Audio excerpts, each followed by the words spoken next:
Let's learn English through Educatoon with Teacher Aya. Let's talk about active voice and passive voice today.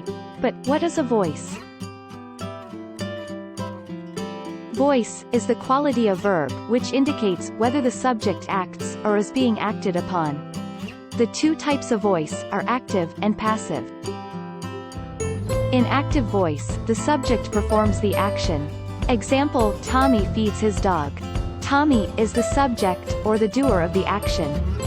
Feeds is the verb or the action. And the dog is the object or the receiver of the action. Justin mailed the letter. Justin is the subject or the doer of the action. Mailed is the action. And the letter is the object or the receiver of the action. In writing the active voice, follow the format: subject plus verb plus object. In passive voice, the subject receives the action. Example: the dog is fed by Tommy. The dog is the subject that is being acted upon by the verb.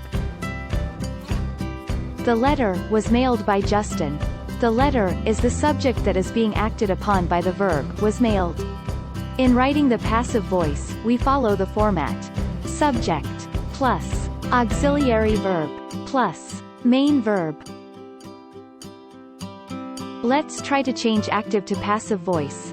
This sentence, "Lynn submitted the report," is in active voice. To change it to passive voice, the object from the active voice will now become the subject in the passive voice. Next, check the tense of the verb used in active voice.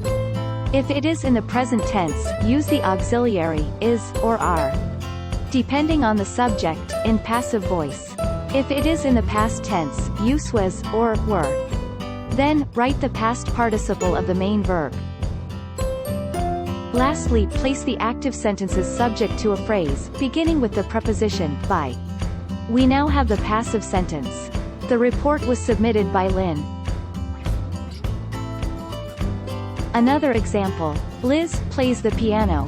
The piano becomes the subject in passive voice. Then, since the tense is simple present in active voice, use the auxiliary is plus the past participle of play, which is played. Then, the prepositional phrase by Liz. Change this sentence to passive voice. The dolphins learned difficult tricks. You may pause this video to think. The answer is, the difficult tricks were learned by the dolphins. Do not forget to hit like and subscribe to Teacher Aya Educatoon.